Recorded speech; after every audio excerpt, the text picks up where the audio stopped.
Before we start, if you're enjoying these conversations, please make sure that you like, subscribe, and leave a review or comment for Cleaning Up. It really helps other people to find us. Also, subscribe to us on YouTube or your favorite podcast platform so you never miss an episode, and follow us on Twitter, LinkedIn, or Instagram, where you can watch highlights from each episode, read my takeaways, and keep up with all things Cleaning Up. And finally, don't forget to visit cleaningup.live, where you can access over 150 hours of conversations with extraordinary climate leaders, and you can subscribe to our free newsletter. That's all on cleaningup.live. Now, let's get started. Cleaning Up is brought to you by our lead supporter, Capricorn Investment Group, the Liebrecht Foundation, and the Gilardini Foundation. Hello, I'm Michael Liebrecht, and this is Cleaning Up. My guest today is content creator Matt Ferrell, host of the hugely popular Undecided YouTube channel and of the podcast Still to be Determined, both of which explore the impact of smart and sustainable technologies on our daily lives. Matt brings a refreshing and much-needed consumer view to the discussion of net zero. Please join me in welcoming Matt Ferrell to Cleaning Up. So, Matt, welcome to Cleaning Up. Thanks for having me, and welcome to Still to be Determined. So this is great. It's a bit of an experiment for me to do a joint episode, but I'm looking forward to it. Let me ask you to introduce yourself first, and then we can reciprocate, right? Sure. Yeah, I'm Matt Ferrell, and I have a YouTube channel called Undecided with Matt Ferrell and a podcast called Still to be Determined, where I talk about sustainable technologies, kind of from the perspective of a consumer, because it's like I'm trying to implement a lot of stuff in my own life to try to be more net zero, have a better home, as well as different technologies that are being rolled out around the industry and how it's kind of impacting all of our lives. So how about you? So I'm Michael Liebrecht. I also have a YouTube channel, a podcast called Cleaning Up, which I've been running. Actually, I started it during the lockdown, during the pandemic.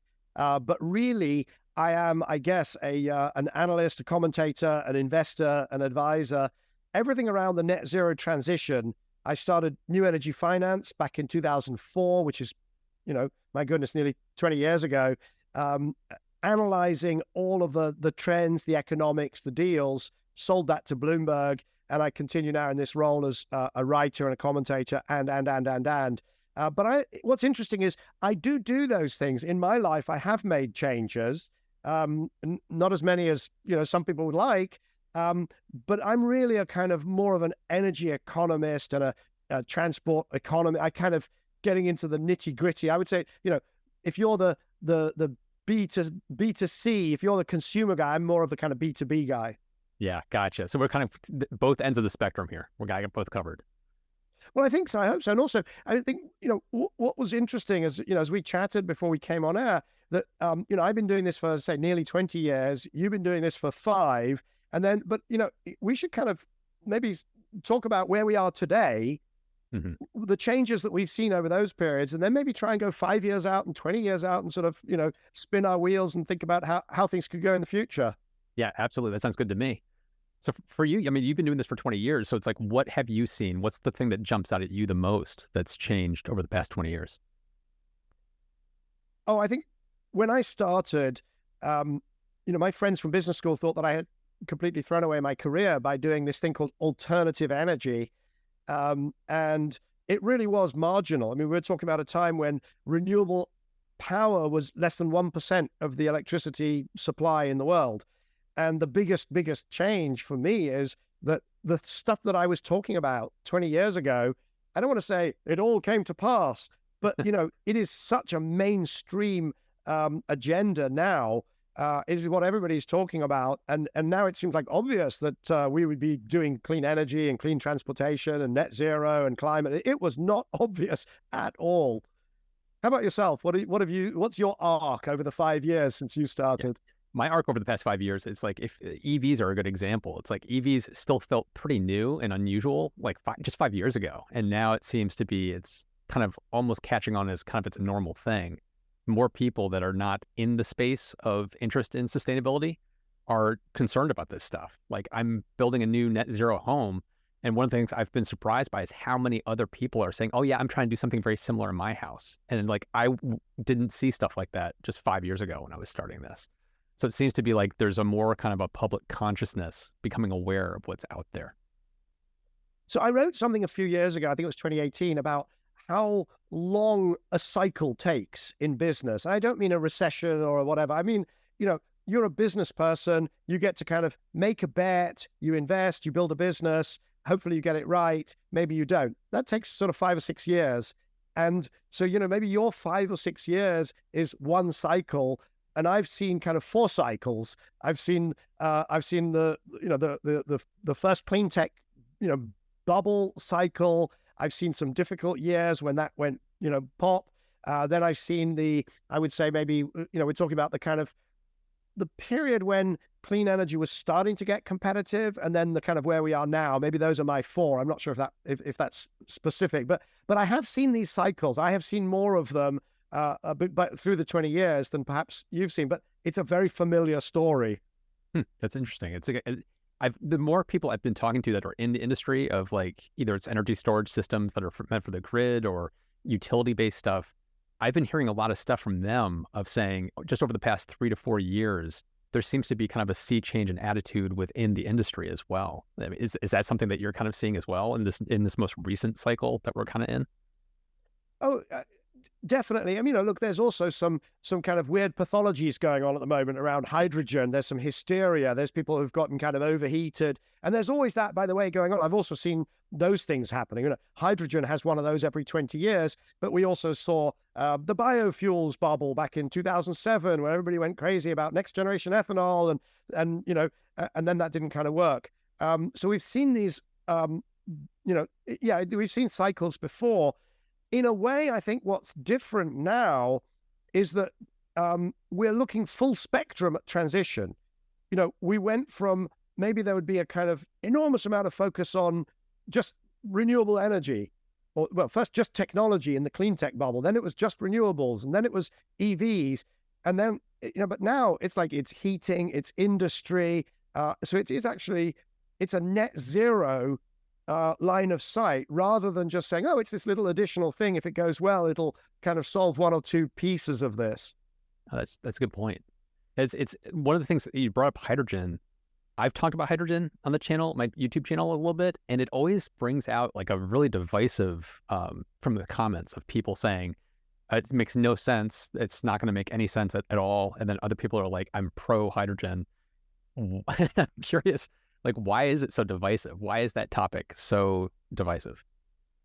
I think it's a kind of faith-based technology, a bit like crypto or Bitcoin or whatever, that, nobody can tell exactly what it's going to do. And therefore you can hang whatever hopes, whatever preconceptions, also your tribal markers, so if you're an oil and gas person who really fundamentally doesn't like clean energy or renewables and whatever, and feels threatened by climate change, you can sort of, you can like the fact that hydrogen comes from, natural gas. So you can kind of hang some stuff on it. You can hang baggage. If you're a technologist, you can go crazy.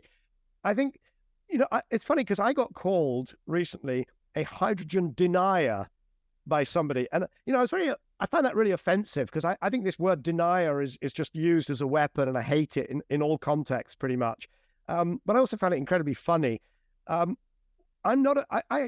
not how I see it. I think that we've got certain things that you have to do with clean hydrogen. We make fertilizer with gray hydrogen, and, the hydrogen produces over 2% of global emissions. So do I love clean hydrogen? Yeah, as long as we use it to do something about that problem. But I've just done too much analysis on the economics, the thermodynamics, the safety, the human behavior, the history of failure of hydrogen to live up to its promise, to just postulate it as a solution for everything. But that enrages some people extraordinarily. I mean, I don't know, why do you think it's so polarized? Maybe you can answer the question, because I'm also mystified how deep the passions are. Yeah, for me, it's shocking that it's so polarizing, because I have a nuanced take on hydrogen. It's not a silver bullet for everything. It's going to be a solution for very specific use cases. Like for me, it makes sense for energy storage in some fashion, but it doesn't seem to be the silver bullet for heating homes and for, the future of all cars and EVs and all that kind of stuff. It doesn't make sense for necessarily every sector. And I think people tend to find their tribes. They tend to find the thing that they back, the thing that they like. And so either you're pro hydrogen, which means you're for hydrogen for everything, or you hate hydrogen because it's only the oil companies care about hydrogen. So you're anti-oil and anti-oil companies. So you hate it. So I don't think there's this kind of gray area mentality for a lot of people out there. And I think it's just kind of human nature, but it's kind of, for what I do as a content creator, I struggle because a lot of times there's this nuance. You try to put out that nuanced take on something or describe something in a very specific way, and then you end up getting hate from both sides because you don't make anybody happy. But it's funny because I think that the two tribes are hydrogen for everythingists, which are, and those are the kind of hydrogen economy, hydrogen world, hydrogen Swiss Army knifeists. And then I think the other tribe is the nuancists, right? Because, it's very hard to argue we don't need any hydrogen. And it's very hard to argue that we're going to have like battery plug-in transatlantic aircraft, So there's clearly some stuff. So the nuancists are like, yeah, that makes sense. That makes sense. But the all or nothingists try and portray us as antis. And I think that's where things go a bit kind of off track, because, so that polarization, I don't think there's anybody out there who says no clean hydrogen ever for anything. I don't think that group actually exists. Well, if you looked at the comments on my hydrogen videos, there are people that say hydrogen, just no way, doesn't make any sense. And I find that very interesting that some people have a very black or white view of topics like this. But are they really referring to hydrogen across the board, or are they just referring to hydrogen cars or hydrogen heating? Because I mean, are they anti-fertilizer? Do they want 3, 4, 5 billion people to die because I'm anti-hydrogen? We shouldn't be using it at all. Yeah, it's a good question. I don't know. It's like YouTube comments. It's like they just drop a sentence, and it's kind of like it's hard to read into. Like, are you actually against this, or just this specific use of it? So I've said that I think that this cycle pretty much probably takes us through towards 2030. I cannot see how we're really going to deprogram the hydrogen for everythingists, the Swiss Army knifeists. I don't think that we're going to be able to deprogram them. What's really going to do that is project failure. So there are now 40 reports that say that hydrogen in heating just makes little or no sense. I mean, it might be a kind of tiny niche thing or whatever, but fundamentally, it's really stupid. There's 40 reports. You could have 400 reports. The people who want it, either because they're romantics and think it's wonderful, or because they hate, the idea of a heat pump because they flunked physics or whatever it is, or because they own a gas pipeline, and that's a big piece of the people who are really in favor of hydrogen heating, actually, funnily enough, own gas distribution assets. They're not going to be proven wrong by some report or by 10 reports or 100 reports. They've actually got to try and dig up a street and try it and fail, and then we'll move on. Yeah, that's a good point. The kind of, it's related to hydrogen a little bit, but I feel like there's a similar conversation around nuclear that's similar to this, where you're either pro-nuclear, because I can't tell you, I'll do a video on solar panels or a wind turbine or something you can do for your house that has to do with solar, and there's always comments that say, just go nuclear in everything. Oh boy, this is going to be a popular episode of both of our channels, because we're talking hydrogen, we're talking nuclear, we're talking crypto, we get all the buzzwords. We're going to get hammered from all sides. No, I think that's right. And the issue with nuclear is, look, it's already a polarized debate going back many decades. With Germany trying to exit nuclear, and can almost not, people can barely remember why they were so anti-nuclear now, given Putin's invasion of Ukraine. But there is something about the pro-nukes, is that instead of saying, hey, it's a big world, there's lots of energy demand, let's have some nuclear as well, which is kind of, where I am, and certainly we should keep what we've got, and I'm happy to spend a bit of money trying to build some new ones. Who knows, maybe it'll work, maybe not, economically. But the pro-nukes, far too many of them, one, think that nuclear is the whole answer, which is just manifestly stupid, right? For all sorts of reasons to do with, very simple. First of all, the economics, but secondly, what happens when there's a fleet failure situation, like a car recall? You know, when the Teslas are recalled all at once, that happens from time to time. But, you know, if your nuclear plants fail at once, then you get the situation we had in France over this summer, where there's a real shortage of electricity, and it's extremely risky. But they postulate all, you know, number one, they postulate it's nuclear all the way and only nuclear, but also they manifest it by attacking other solutions. Mm-hmm. They attack other, so instead of, so it's like, look, very simple. There's Pepsi and there's Coke. If you want to sell Pepsi, you don't buy, you know, the Super Bowl, you know, halftime ads and say that Coke is rubbish. You should not drink Coke because it tastes like crap and it's full of sugar. It's really unhealthy. You're not going to sell any Pepsi by saying those things, because everybody knows that fundamentally the two are the same, right? So you can't sell something. I'm straying into your area. You know, this is consumer psychology, but, you know, you won't sell a single nuclear plant by saying that wind and solar are rubbish. And yet they do it all the time. Yes, I've actually interviewed some people that were doing that. They were bagging on solar and wind energy and claiming that nuclear was cleaner than solar and wind. And I was like, you don't have to tear down solar and wind to make a case for nuclear at all. It's like, it can make a case for itself. There's some compelling arguments there, but you don't have to tear the things down. Right. You know, wind and solar are headed for, you know, $20 per megawatt hour, maybe even $10 per megawatt hour. They're getting really, really cheap, but they're intermittent. And therefore, you know, they're really cheap, but you have to spend some of what you save, or some of the cheapness gets spent on, you know, making up the fact that they're difficult. Okay, that's fine, but that's their proposition. Then nuclear is much more expensive, much more energy dense. It doesn't take up the same land area. But on the other hand, you know, it's kind of, you've got a supply chain, and you've got proliferation, and you've got waste, and you've got the cost, and it's kind of, so it has its own issues, right? And I don't, you know, can't we all just get along nicely? It sounds like your viewpoint then is diversification is kind of a key point. Oh, diversification, definitely, because I'm actually I'm a resilience hawk, and, you know, as I say, there's a fleet failure risk. If every single wind turbine was the same make and model using the same software, that would be a risk. Even, it doesn't matter how well it performed. Same with a battery, same with a car, same with a nuclear power station, and same with, you know, if we were totally dependent on, I don't know, the same HVDC technology, the same interconnect. We need to risk diversify. And, you know, the Ukraine invasion shows beyond a shadow of a doubt the need to diversify. And some of these things can't really be predicted. You know, France has threatened to cut off the power to the Channel Islands because of a fishing dispute after Brexit. Well, right now we're very friendly with Europe, but, you know, we kind of have to have a plan B as well. Not a fully formed plan B, but what we don't do is become fully 100% dependent, or even 50% dependent on something that we can't control. You got the same examples in the US. Yeah.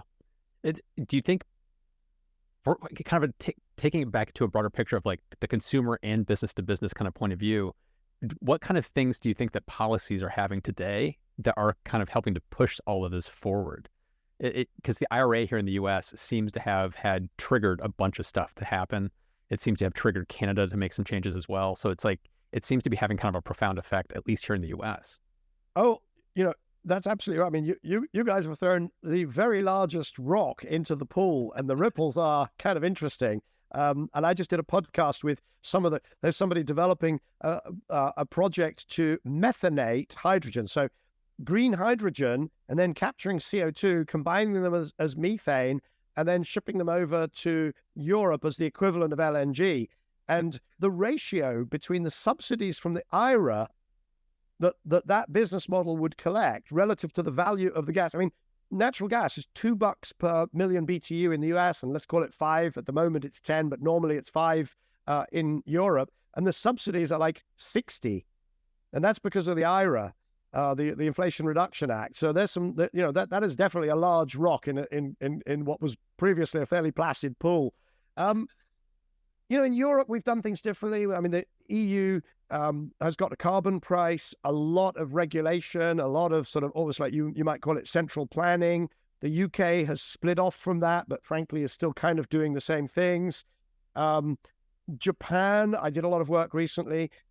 They are hydrogen mad in Japan at the moment in terms of their net zero. They've committed to 2050, but when you look at the plans, it's like, oh, hydrogen for this, hydrogen for that, hydrogen for transport, and of course they can't interconnect electrically with their neighbors. Well, one of their big neighbors, the biggest neighbor, China, they're not correctly. They don't want to become dependent on. So I think policy is still pretty heavy-handed. It is driving the sector forwards, not exclusively. Economics is doing a lot, and security concerns are doing a lot. But the policy, and the IRA, that IRA story is not finished. Just because it's so distorted, something has to happen there. Yeah, I mean, that's on a B2B kind of view. It's like even on a consumer point of view, it's like in the US, it's lengthened the time that you can get that 30% tax rebate for getting solar in your home, geothermal systems, EV credits. It's really heat pumps. Out. The IRA provides a big slug of money, $4 billion plus for heat pumps. Yes, it's massive. I'm a big fan of heat pumps. I think we should be heat pumping all the things. It just makes so much sense. I do have one question about Japan, because that's been nagging at me. Like, why are they so in on hydrogen? Is it because it's like their only way to do kind of energy independence? Is that the way they're viewing it? Like, what is it with hydrogen in Japan? So I called hydrogen earlier a faith-based technology. I think in Japan, there's an element of it being a savior technology. 1973, first oil crisis, caught Japan completely exposed, right? Because they don't have the domestic supplies themselves. And, then along came these brilliant engineers and brilliant everything. And they were like, hydrogen can actually save us. We can actually do nuclear electricity, make hydrogen, and we can then run transportation, and we can do all the things. We can run our economy. So, then of course you had the oil price dropped again, and that was the first hydrogen, I don't want to call it a bubble, but boom bust cycle. There was another one around 2000. Again, Japan heavily involved, but that was almost like the tech that was driven by all of the tech and the internet and so on, more than energy security issues. I think what's happening in Japan, though, is some of those original hydrogen, I don't know if I'm allowed to say young Turks, this is the expression for kind of the most brilliant young thinkers and drivers. They're kind of now still running the ministries, and they're still very, very influential. And, they haven't kind of caught up with the fact that batteries just had this huge spurt of development, and so did renewables. And so actually, there is an alternative for Japan, which is a lot of offshore wind, as much solar as you've got space for, some geothermal and so on, nuclear, switch back on the ones you've got, maybe do some others, and import hydrogen just for the one you mentioned, which is long duration storage, hydrogen or ammonia for long duration storage. There is this solution, but they're almost like, it's very hard for somebody to tell these, I don't know if I can say this, like older young Turks, that it's time to kind of move on. And, you'll get things like, they'll say to me, but Michael, if you're right that fuel cell cars are not going to be a thing, you don't know how many jobs there are in Japan associated with the internal combustion engine. Just there was an announcement yesterday about these Yamaha and so on, Honda getting together to do small combustion engines, hydrogen combustion engines for motorcycles and other things. And partly it's like, well, if you don't do that, what do you do with all those jobs? But physics doesn't care about jobs. If the battery solution is just going to be bet physics and microeconomics and so on, if that's the better solution, those jobs are going to go. They can go to Chinese motorbikes, Chinese cars, European cars, or they can go to Japanese-made ones. But you can't just hang on to them because it would be like a better universe if the laws of physics were slightly different. It's funny because it's like EVs seem to have taken on, have captured the zeitgeist, and it's clear that they've kind of like, for passenger cars, that's where it's going. And for me, it's so sad to watch Japan seem to like, we're passing them by. And it's like, they're still holding on to that hope for hydrogen for cars, which to me just looks so foolish. It's like, in 5 years, it doesn't look like it's going to be good for them. I agree. And, I've been on calls with groups of Japanese business people. I said, look, I'm a huge, huge friend of Japan. But I look at it, and you want to have a car industry around fuel cells, which people are not buying, right? That's the fact. Look at the data. They've been around long enough to know if they're going to work or not. You've got steel you want to make based on imported hydrogen. Well, yeah, but you want to import the hydrogen from Brazil and Australia and the iron ore from Brazil and Australia. Then you're going to do something, and that costs a huge amount of money. And then you're going to compete and try and, you're going to make the steel and compete with those source countries. It's not going to happen. And then you've got ammonia co-firing or synthetic methane in their electricity system. You're going to be energy uncompetitive on a grand scale. It's really scary. Slightly similar for South Korea, to be honest, and Germany. Yeah, it's funny that you bring up Australia, because that's one of the countries I keep looking at. But every time, depending on where the topic is, it always seems like Australia is doing something really interesting with solar or energy storage techniques and batteries, different kinds of batteries and hydrogen systems, and they seem to be kind of on the forefront. Do you see that as well? Australia is an interesting one because, yes, they are doing interesting things, and they've certainly got, the resources to do that. But they're coming from a pretty troubled starting position. This is a country that has got, it's got natural gas, really cheap natural gas. It's got uranium. It's got coal. It's got sun. It's got wind.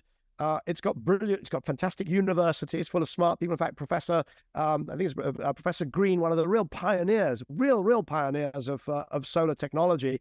And they've got lots of money in savings because they have these pension funds, the super funds. So they've got cheap money. They've got absolutely everything. And yet they have some of in fact, it's pretty much the most expensive electricity in the developed world. So it's like, how do you do that? That takes real political talent to get it wrong that badly. So they have to I think they're coming good, and it's a really interesting test case, what they can do.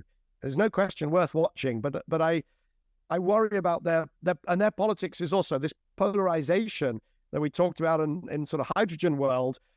They've got that between, the kind of coalites and the clean energyites. And I'm not sure where it is today, but a couple of years ago, it was really bad.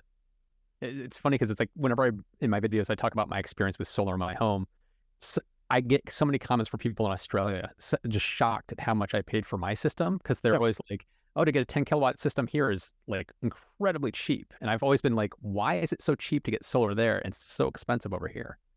Yes, talk about your home. I'm really fascinated because I've seen you, sort of popped up here and there, and I know bits of it. I know bits of the story, but tell us the foundation story, and tell us what you've got actually powering and in your home.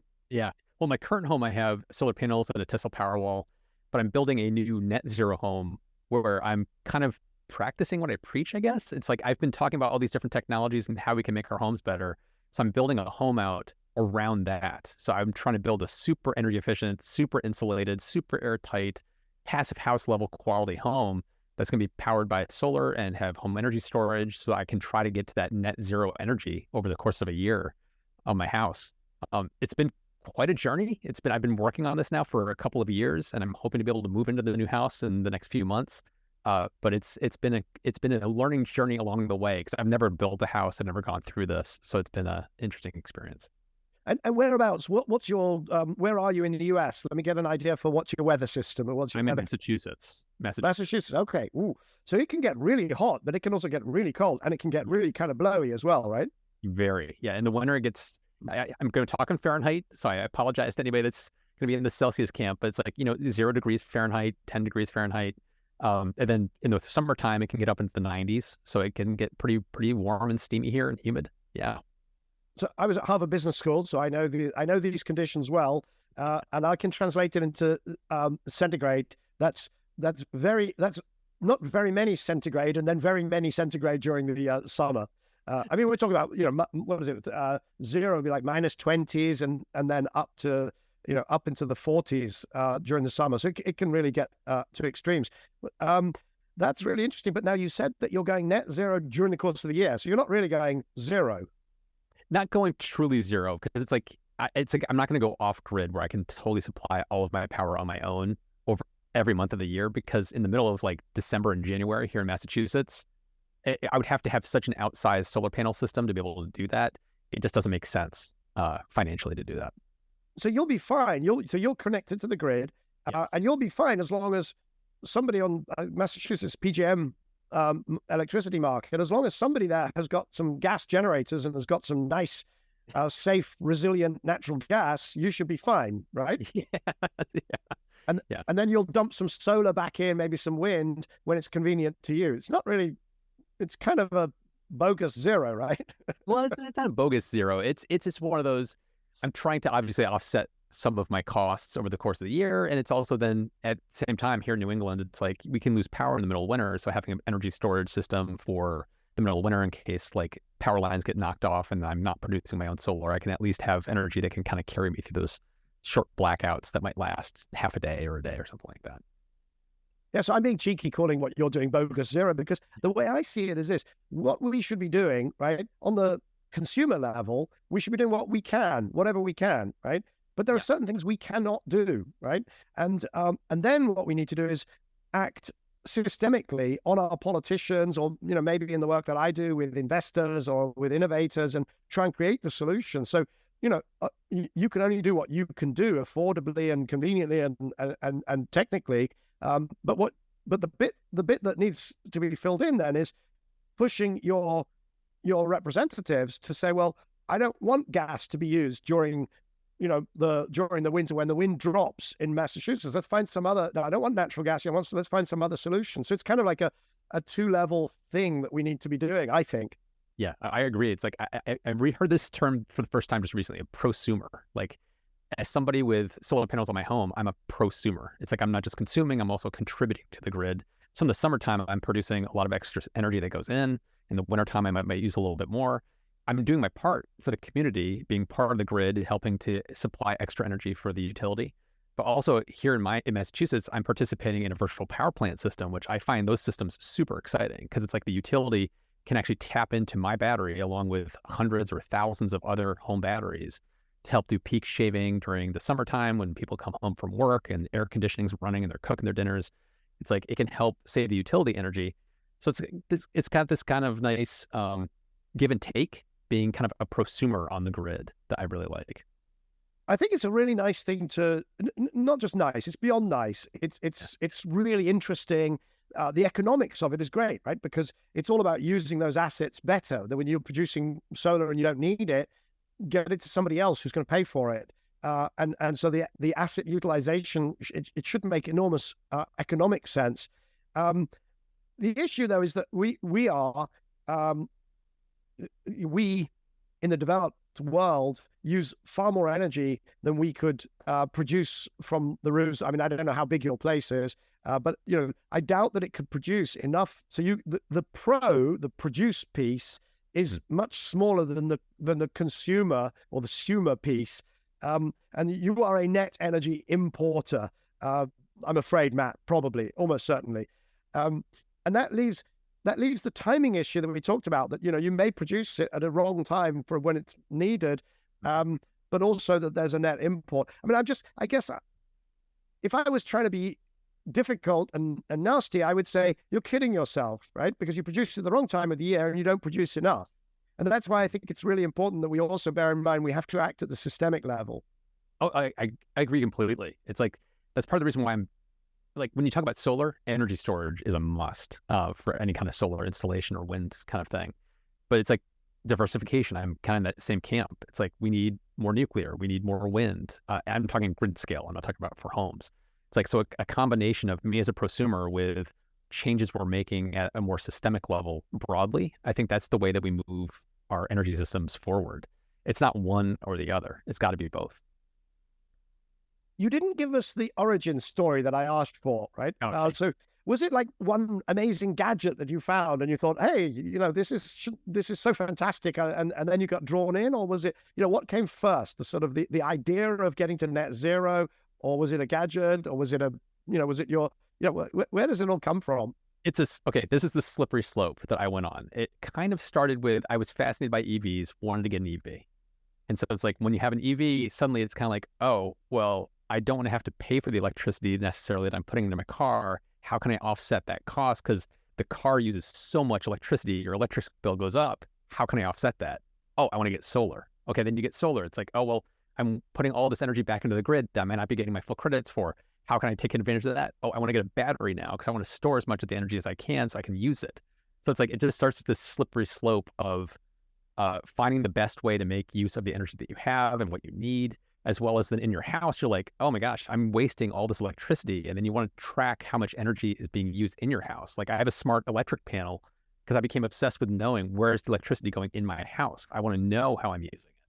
Well, I wanted to ask that, is there somewhere like this kind of nuclear power station control room full of screens where, everybody else in the household goes to bed and Matt sort of pulls up his chair and he's got his, donuts and beer or whatever. And you sit there and you start looking at all these screens and. Yeah, I do have a dashboard that I created. I have a smart home. So I have a dashboard that I created that I can look at my water usage, my energy usage, what circuits are using what. I can see everything in my home for like where it's going, what it's going to. And it's helped me track down things of like, I had a rogue dehumidifier that I had set up to like run in the garage to keep it from getting all too moist. And I realized it was running like way more than I expected. And it was like wasting an incredible amount of energy. So it's like finding little things like that you can just adjust really quickly to kind of cut back.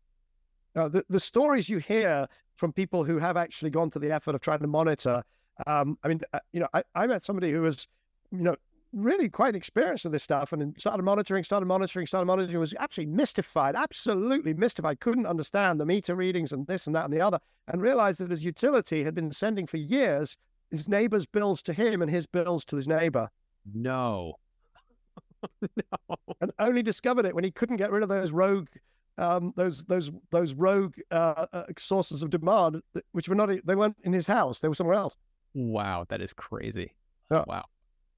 So let's do that bit where we kind of say, okay, we've talked about 20 years ago and these cycles. We've had the clean tech cycle, the renewables cycle, the EV cycle. You pulled them all together in your home, and we are where we are with the IRA and so on. But what about, what happens next? You've got another 5 years work probably snagging your new home, but where will the world be in 5 years? And maybe we could look at 20 years. What do we think? Oh, wow. That's a tough question. It's like, in the next 5 years, I think there's going to be a big surge of how much people want to provide for themselves. I think there's a desire for energy independence.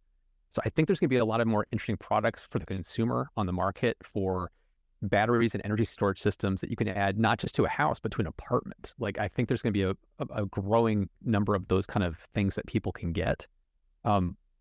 That to me seems like where it's going to be going. Is energy storage seems like it's going to be a big key player because you can cost shift, like time of use rates for your utility. You have a little battery that you put in your apartment and you can help kind of change when you're using the electricity and when you're pulling it from the grid to save yourself energy in your bill, which helps to shift when the energy is being used from the grid, which helps the grid and its stability. It's like there's like this benefit that comes from just energy storage. So I think in the next 5 years, that's one of the things I'm kind of keeping an eye on. And do you think people will be doing this stuff for themselves, or are we going to see kind of lots and lots of new service providers of people saying, look, I get it and I want it, but, I'm busy. But, oh, look, somebody's knocking on the door, putting a flyer through. And, will we have new service providers that are user-friendly, that take other people on the journey? Or is it just a whole bunch of Matts kind of in their control rooms? For right now, I think it's a whole bunch of Matts, but I do see a point at which there could be utilities might provide some of this stuff on their own because it helps the utility out. So it's like they could basically like lease you this energy storage unit they put in your house. And for me as a consumer, it costs me nothing. They maintain it. If something goes wrong with it, they'll fix it or replace it. So it's like, I think there's going to be a point at which some of these utilities or third-party services that layer into it are going to become bigger and bigger for sure. Yeah, I think heat as a service, but it's really going to be kind of comfort as a service. In an ideal world, because my house is too complicated. By the way, I also have a crazy house, the one I'm in right now, which has been written up in the Economist and the Financial Times. It's not net zero, but I did 12, innovative technologies. And the punchline is that I'm actually just about to rip half of them out because it was way too complicated. And we have a solar and we've got a heat, but we got a solar and a heat pump. We got a fuel cell. Yeah, I'm the guy with micro CHP. Oh yeah. Wow. And passive ventilation, which is great. And, but anyway, some of it's coming out. We're just going to go to a single heat pump. Shall I give you my 5 year Yes. forward look? What's your 5 year look? Well, so I don't know if it's quite a 5-year, maybe it's a 5 to 10, that window. But I have, and I've written about this, I still write for Bloomberg, the electrification of heat. So we've seen renewables really start to take off and do, one of these curves, right?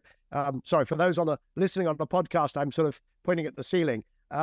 We've seen EVs doing a similar thing, really break out of the kind of 1-2%, going through 5%, 20% and beyond. I think electric heating is the next one that's going to pop.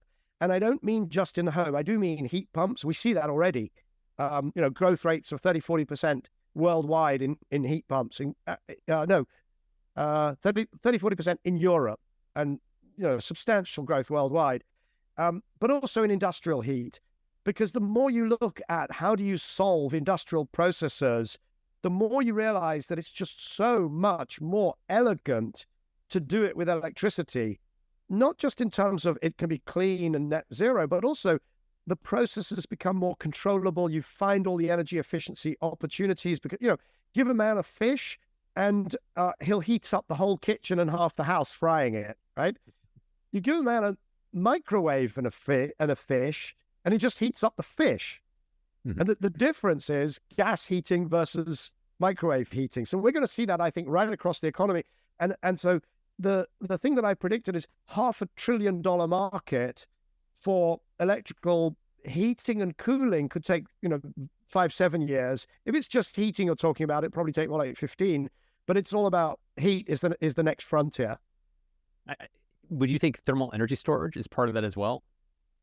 Oh yeah, definitely. I think thermal energy storage absolutely is interesting because it's a lot easier to store warm water than to store electricity. And a lot easier, a lot cheaper, a lot safer. And, hot water is something we have everywhere, right? We have warm water in every pretty much every home, every shopping mall, it's all over the place. And it's completely an underutilized resource. And we're going to digitize, that's another, easy forecast. We're going to digitize everything. The stuff that happened to media and telecoms when I was working in media and telecoms, 20 years ago, that's happening now in assets, and every single asset is going to have its own kind of, I was going to say its own website, but its own IP connection. And that opens up opportunities for heat storage, not just because we can do thermal batteries using phase change materials, but just using the heating of water or the heating of our homes as a flexible storage resource, 100%. That's awesome. Yeah, I thermal energy storage has captured my imagination over the past 6 months or a year. It seems like that's a sector that's going to kind of blow open from everything I'm seeing. So not only do I have a micro CHP fuel cell in this house, I also have thermal storage. I've got some phase change materials in the walls of the top few floors. So you have thermal. You have the energy, the insulation. Yeah. So I'm channeling my inner Matt here, talking about my attempts to do a very, very low carbon house. So what I've got in this house, the top 2 floors get very hot. Even in London, it does get into not into the 90s, but into the 80s in Fahrenheit. It can get to 30 degrees. And the top floors, the sun beats on them. So I thought phase change materials. You've got this wall board with the phase change materials, these micro beads. They melt when they get hot, so they absorb lots and lots of It's the latent energy of melting that they absorb. And then during the night, you throw the windows open, right? It cools down, you throw the windows open, and those little micro beads re-solidify. And so it all stays, you tune it to stay at 21 degrees. So the whole thing should stay at 21, right? Should I tell you what the problem is? Throwing the windows open, right, in Notting Hill Gate in London is not a thing, because you've got opportunistic burglars. People can walk along the roof line. And so every window has got 2 locks on it, on each side, 4 locks. Opening the windows, throwing them open takes 45 minutes. So you don't do it. And so you never cycle. You just end up, so there you go. That's thermal storage 1.0 fail for me. I've been wondering how that kind of insulation works in practice. It sounds really promising, but in practice, it may not work for every situation. I think if I had better ventilation, because what I did a vast amount of insulation, because I saw the problem of this is an 1865 house. It's leaky. I'm going to close every air gap and I'm going to insulate the front and back. I'm hoping that the neighbors are adiabatic, i.e. the same temperature as me. But I insulated huge amounts and closed all the air gaps. And of course, the problem, and with climate change, it's going to get worse, is that the time when the house is horrible is not in the winter. In the winter, it's fine, but it's the summer, not enough ventilation. And so the temperature soars and it gets stuffy and it's horrible. And so if I had good ventilation that I could purge through, then maybe the phase change will sort of come in. And that's one of the things we're doing in the works that has just started. We're just about to start works to fix some of this stuff. Right. That's funny. It's good to hear that your experience with that, because I've been fascinated by that, of like how it actually plays out. Yeah, I think it's promising. I mean, there are some companies now making, thermal storage in a box. I wrote about them in the recent piece for Bloomberg. Tepio in the UK. There's one called Sunamp up in Scotland. And they do these things kind of because when you have a heat pump, you want it basically to run very close to 24/7. You want to drop the temperature right down so, that it produces, because then it's very efficient. But then if somebody wants to run a bath, and it's like, whoa, where's that going to come from? You have to put a huge heat pump in to run a bath in real time, but then it's not efficient because then it's cycling on and off. It's too big, and then it's off, and then it's too big, and then it's off. So what you can do is actually use one of these thermal storage systems to sort of charge itself up, trickle charge. And then when you run the bath, boom, there you go. You got your hot, it can immediately produce hot water at, 45 degrees, whatever you need. In a very small stuff.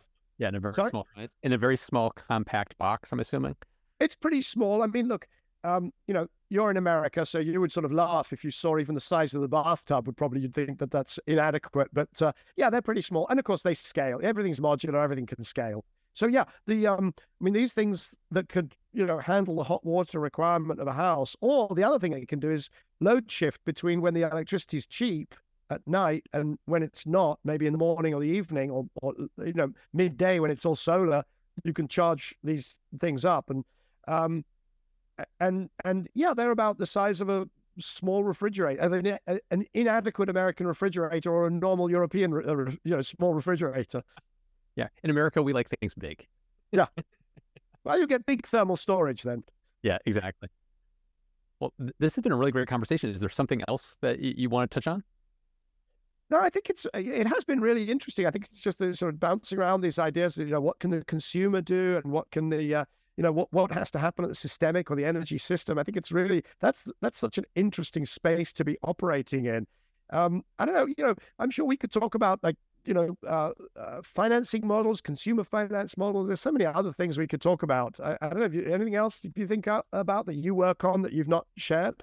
Oh, that's actually a good thing about the financing, because I've been going through that myself, of financing my new solar and energy storage system in my new house, and it doesn't seem very consumer friendly from that point of view, because it's expensive. Two, most of the incentives are things that are like tax rebates that come later and only benefit you if you earn a certain amount of money every year. So it's like there's these incentives that don't seem to be as equitable as they should be. Is it the same thing that you're seeing where you live and in other areas? So right now we're just traumatized because we've had this incredible energy price spike because of Putin's invasion of Ukraine. And also, by the way, it was starting to happen at the back end of COVID as this kind of wall of pent up demand hit these broken supply chains. So right now it's kind of like subsidies all the way down in energy in Europe. And so that's kind of stifled some of the innovation that I would like to see, that I would hope to see on the consumer side of energy solutions. But, I'm on the UK Energy Efficiency Task Force. I'm not on the domestic side of it, but there's definitely a whole work stream around innovative finance, green mortgages, green savings products. And I think that's really, important, because it's really fascinating. I could invest as an individual. I could invest. I could even get a tax-advantaged investment in a bundle of energy efficiency assets, right? I advise a bank, SDCL, that produces such bundles. But but I couldn't invest in a tax-advantaged way in my own energy efficiency in my house. That's just wrong, right? Yeah, that seems backwards. Yeah, the other thing is like you have the incentives, like when building my new house, there's all these incentives for the more energy efficient you make it. There's these different like rebates that you can take advantage of. However, getting a loan to build a house is a completely different thing because most banks don't understand, oh, you're building an energy efficient home. It might be worth more than a standard built, code built home. And so finding a bank that understood that was actually a huge challenge. Did you manage to find one? Yeah, we found one. We got one. But I was surprised at how many banks don't seem to quite get it. But there's so many distortions here. So somebody will build a really, really nice kitchen. And they say, it doesn't matter that it costs $50,000, $100,000 because it's adding to the value of my house, right? Yeah. And then you say, well, why don't you spend $50,000, $100,000 on really making the most extraordinary energy efficient? I have no utility bills forever. And they'll be like, oh no, that's a cost. Exactly. That's exactly what I was saying. Yeah. It was kind of like, because it's not showy, it's like it doesn't add value to the house. When it's like, no, it does add value to the house. You're not going to have a utility bill. It's like, how's that? I'm just keeping one eye on the clock. And, we said we'd try to be off. We wouldn't go sort of out. We could do this for hours, I'm sure. Let's do the 20 years forwards thing. Okay. Just very briefly, though. Optimistic or pessimistic? I'm optimistic. I'm blown away by all the different advances I keep seeing happen. And yes, not all of them are going to succeed, but like there's so much that's happening. There's so many brilliant people and people around the world like yourself and people that are advising on policy changes that can really kind of push things forward. I am optimistic about where things are heading. I feel like I'm in the minority though. What about you?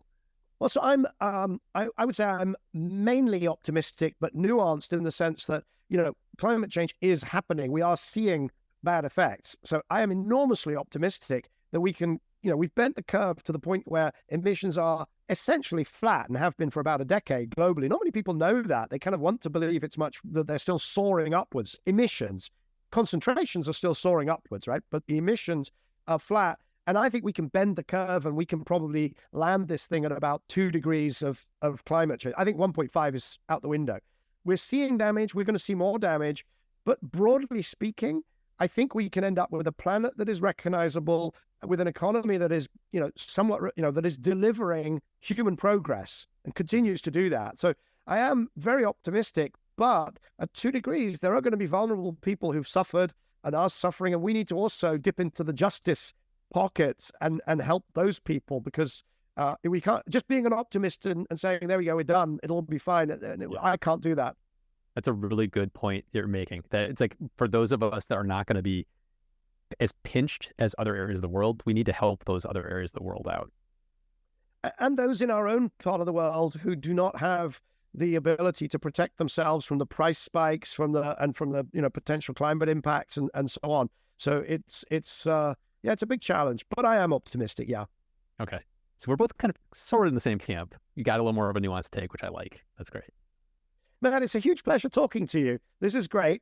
I'll really look forward to putting this out on Cleaning Up. I don't know if we have to coordinate when it goes out, but I look forward to also, basically helping to promote both versions of this conversation. Yeah, I really appreciate you coming on Still to be Determined as well. This is fantastic. It was great talking to you too. You have such a wide array of knowledge. It was great to kind of pick your brain.